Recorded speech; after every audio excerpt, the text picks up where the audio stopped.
এই জোরে বলেন কত বছরের জন্য? আচ্ছা, মানুষ যদি ফেঁসে যায় কোনো ময়দানে 40 বছরের জন্য, তো মানুষের জীবন যাপন করার জন্য খাবারের প্রয়োজন কিনা? এই জোরে বলেন। এই 50 কিলোমিটারের ডিফারেন্সে ময়দানে কোনো দোকান ছিল না যে খাবার কিনে এনে দোকান খাবে, খাবার কিনে এনে দোকান থেকে খেয়ে নেবে, কোনো দোকান নেই। আল্লাহর নবী মুসা আলাইহিস সালাম তাদের মধ্যে ফেঁসে গেছে। মুসা নবী তিনি নবী, তবুও তাদের পাপের জন্য মুসা নবী তাদের সঙ্গে ফেঁসে আছে। আল্লাহর দরবারে মুসা নবী দোয়া করতেছে। মুসা আলাইহিস সালাম বলতেছে, আল্লাহ আমার হতভাগা উম্মতরা আমাকে ধোঁকা দিয়েছে, কিন্তু এদের জন্য আমার বহু মায়া লাগছে, কষ্ট হচ্ছে, দুঃখ হচ্ছে। আল্লাহ এদের জন্য খাবারের ব্যবস্থা করে দাও।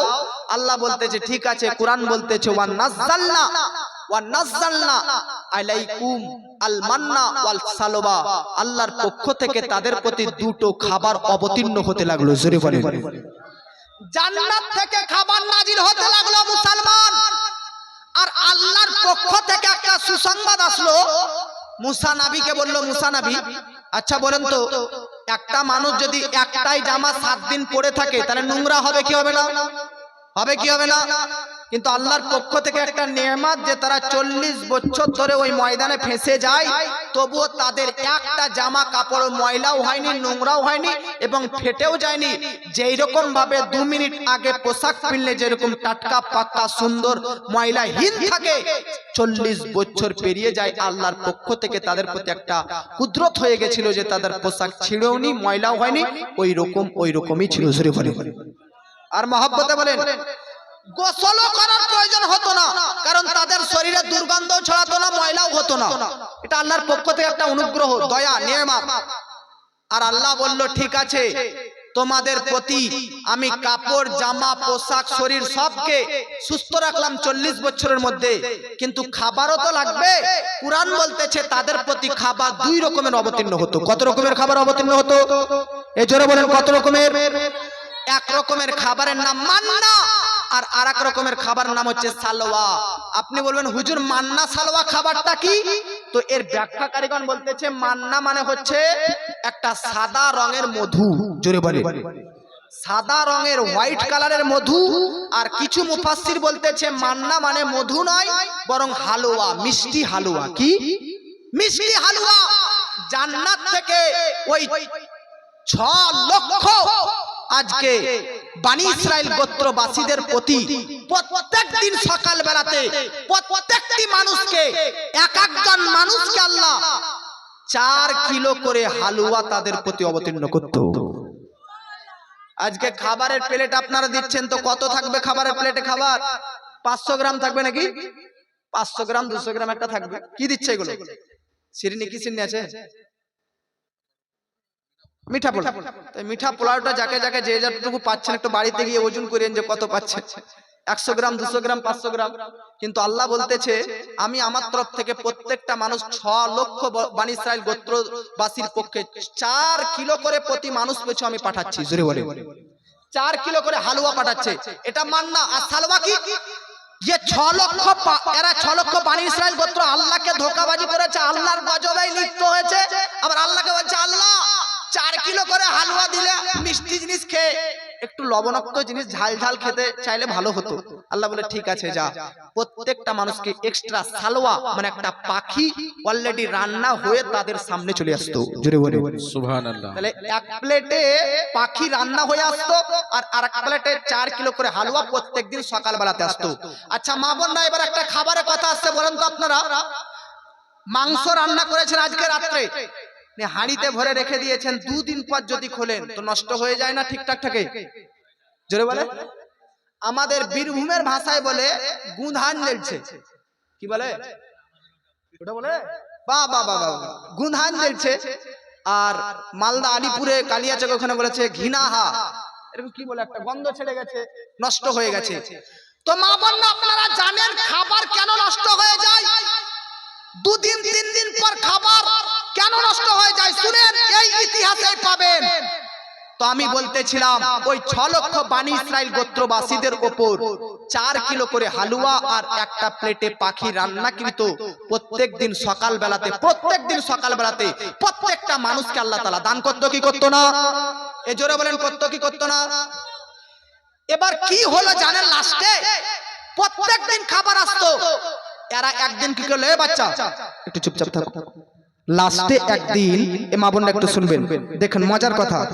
এরা একদিন সবাই 6 লক্ষ বানি ইসরাইল এরা সব ভাবতেছে, হ্যাঁ রে প্রত্যেকদিন আল্লাহ 4 কিলো করে হালুয়া আর একটা প্লেট মাংস পাঠাচ্ছে, বাই চান্স যদি কালকে আল্লাহ খাবার না পাঠায় তাহলে কি খাবো রে?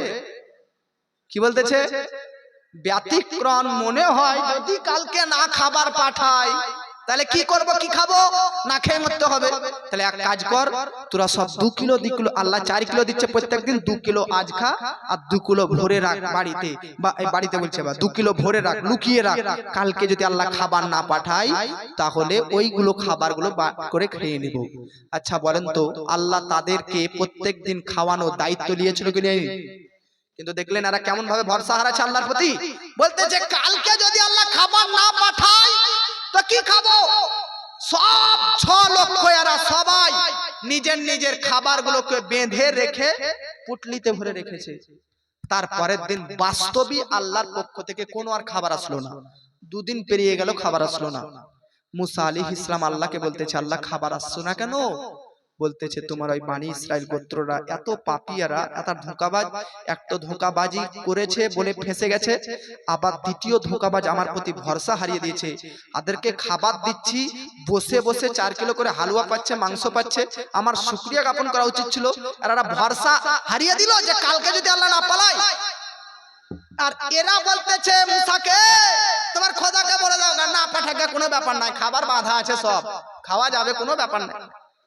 খাবার যাই দিন আসলো না, এই বানি ইসরাইল গোত্রবাসীরা মনে মনে চিন্তা করলো, টেনশন নাই, আল্লাহ না পাঠিয়েছে তো কি হয়েছে, খাবার তো সংরক্ষণ করে লুকিয়ে রেখেছিলাম।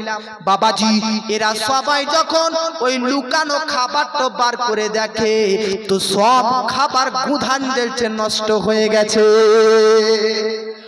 আমার আপনার নবী হাদিস শরীফের মধ্যে লিখতেছেন, অসংখ্য কিতাবের মধ্যে লিপিবদ্ধ করতেছেন, ওই 6 লক্ষ বানি ইসরাইল গোত্রবাসীরা যদি আল্লাহর প্রতি ভরসা রাখতো, খাবারকে লুকিয়ে বেঁধে না রাখতো, তো কিয়ামত পর্যন্ত আজ যদি রান্না করতেন, 1000 বছর পর যদি হাঁড়ি খুলতেন, খাবার নষ্ট হতো না। সত্যিকারী ব্যতিক্রম বাস্তবী সঙ্গে সঙ্গে যে রান্না করা খাবার ছিল, 1000 বছর পর হাঁড়ি খুললে তেমনি টাটকা পাক্কা খাবার হয়ে থাকতো। কিন্তু মানুষরা আল্লাহ নাশুকরি করে দিয়েছে, ভরসা হারিয়ে দিয়েছে, তার জন্য তাদের প্রতি আমার আরেকটা গজব, আরেকটা শাস্তি, যে বেশিক্ষণ খাবার যদি তারা বেঁধে রাখে, ওই রকম তাদের বানি ইসরাইল গোত্রবাসীদের মতন তাদেরও খাবার নষ্ট হয়ে যাবে। জোরে বলেন। মা বোনরা, আপনার বাড়িতে খাবার রান্না করেছেন, ভিক্ষুক আসতেছে, দিয়ে দিন। মনে করবেন না যে আমরা কি খাবো, আল্লাহর পক্ষ থেকে গজব আসতে পারে, আযাব আসতে পারে। দেখলেন খাবার যে গুধিয়ে যায়, নষ্ট হয়ে যায়, এটার কারণ হচ্ছে ওনারা যদি খাবার বেঁধে না রাখতো, আল্লাহর প্রতি ভরসা রাখতো, তো কিয়ামত পর্যন্ত মুআজ্জাজ সামানে کرام খাবার সুরক্ষিত থাকতো, নষ্ট হতো না, টাটকা খাবার হয়ে থাকতো। জোরে বলেন। যে ময়দানে তারা ফেঁসে ছিল, কুরআন বলতেছে ওই ময়দানটার নাম হচ্ছে তিহ ময়দান। কি ময়দান? আল্লাহ 40 বছর পর তাদেরকে আযাব থেকে বাঁচালো। বাঁচানোর পর আপনারা আরেকটা কথা জানেন, আল্লাহর কাছ থেকে খাবার আসতো, তো বলতেছে এদের কারণে আকাশ থেকে খাবার আসাটাও বন্ধ হয়ে গেল। জানেন, ওরা যদি খাবার বেঁধে না রাখতো তাহলে আজ পর্যন্ত আকাশ থেকে, জান্নাত থেকে খাবার আসতো এবং খাবার নষ্টও হতো না। ওদের পাপের ভোগ আমরাও ভোগ করতেছি। এই জন্য কখনো কখনো ব্রাদার যদি কেউ পাপ করে তো তার পাপের ভাগীদার পাড়ার প্রতিবেশী, আশেপাশে তার ব্রাদার হয়ে যায়, এরকম। জোরে বলে। এই জন্য আপনার সামনে যদি কেউ পাপ করে তো আপনি ভাববেন না এই পরের বেটা, অমুকের বেটা, আমি কি যায় আছে আমার, খাগা ও আর বা অন্য বাপের বেটা, ও আব্দুর রহমানের বাপের বেটা, ও খেছে ওর বাপের টাকাতে খেছে, না না না, কেউ পাপ করলে তাকে গিয়ে নিষেধ করুন, পাপ করলে নিষেধ করুন, পাপ করলে নিষেধ করুন, সৎ কাজের নির্দেশ দিন। নবী বলতেছেন যে সৎ কাজের নির্দেশ তোমরা দিবে আর অসৎ কাজের কাছ থেকে তোমরা মানুষদেরকে বিরত রাখবে। এই জন্য আমি তোমাদেরকে অন্যান্য নবীর উম্মত থেকে সর্ব উৎকৃষ্ট শ্রেষ্ঠ উম্মত বানিয়ে দিয়েছি। জোরে বলেন সুবহানাল্লাহ। মুআজ্জাজ সামাইনে কেরাম, আল্লাহ রাব্বুল আলামিনের অশেষ কৃপা যে আপনারা এতক্ষণ ধরে আপনাদের সম্মুখে বক্তব্য রাখলাম, আপনারা শ্রবণ করলেন। একবার দুরূদ শরীফ পাঠ করেন। আল্লাহুম্মা শেষ করব নাকি? গাড়িওয়ালা আসছে। হ্যাঁ, এখানে গাড়ি লাগাতে হবে।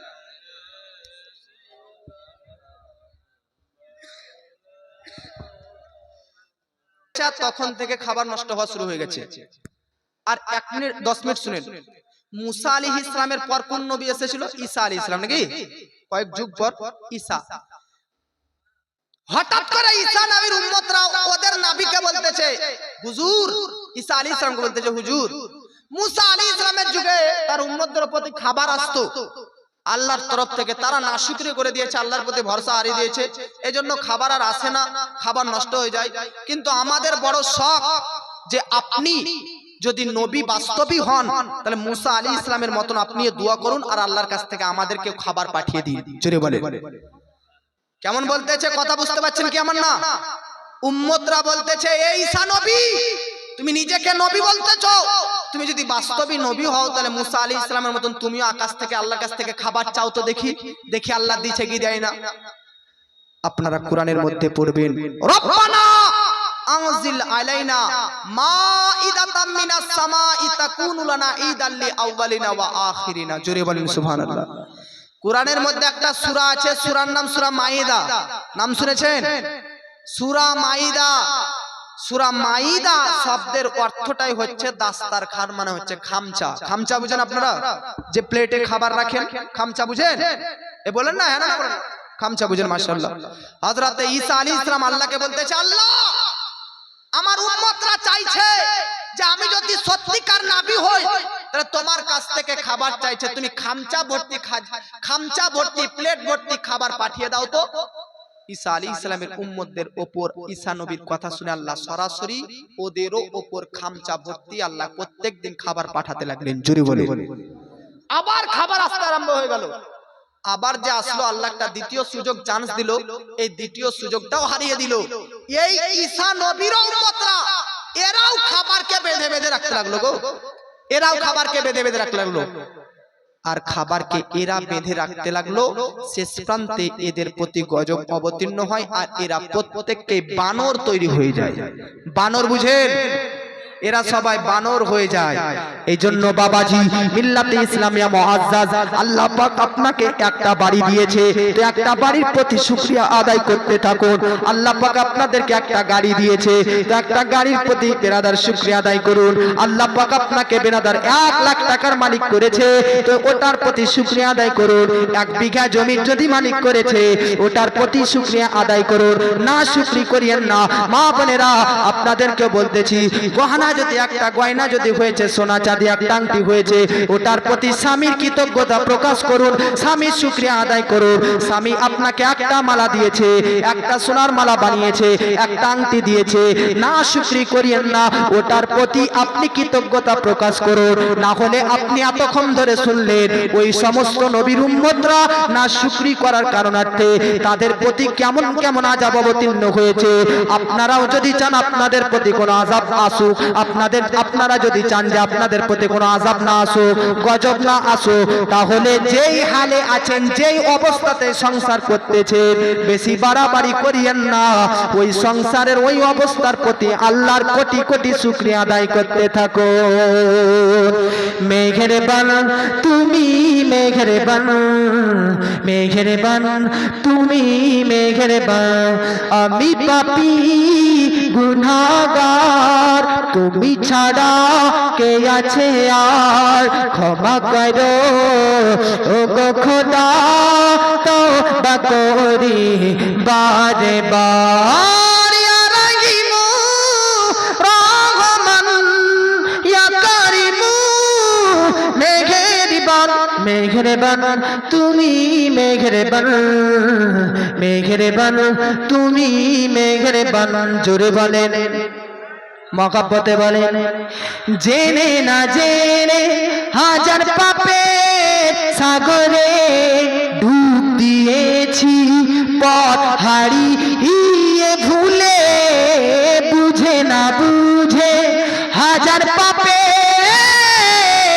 সাগরে ডুব দিয়েছি পথ হারিয়ে ভুলে নিজের প্রতি নিজে সকাল বিকাল সাজে নিজের প্রতি নিজে সকাল বিকাল সাজে জুলুম করেছি বারে বার ইয়া রাহিমু রহমান ইয়া কারিমু মেঘেরবান মেঘেরবান তুমি মেঘেরবান মেঘেরবান তুমি মেঘেরবান আল্লাহুম্মা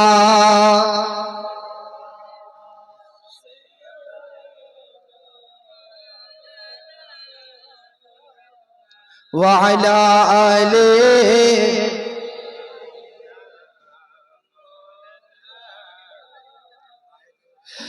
আমি নবীজির পাগল আমি মদিনার পাগল আমি নবীজির পাগল আমি মদিনার পাগল মদিনারি ধুলবালি মোর মদিনারি ধুলবালি মোর নয়নের কাজল আমি নবীজির পাগল আমি মদিনার পাগল আমি নবীজির পাগল আমি মদিনার পাগল। যাই হোক ব্রাদার, আমার বক্তব্য বাস আপনাদের সম্মুখে এতটুকুই ছিল। আল্লাহ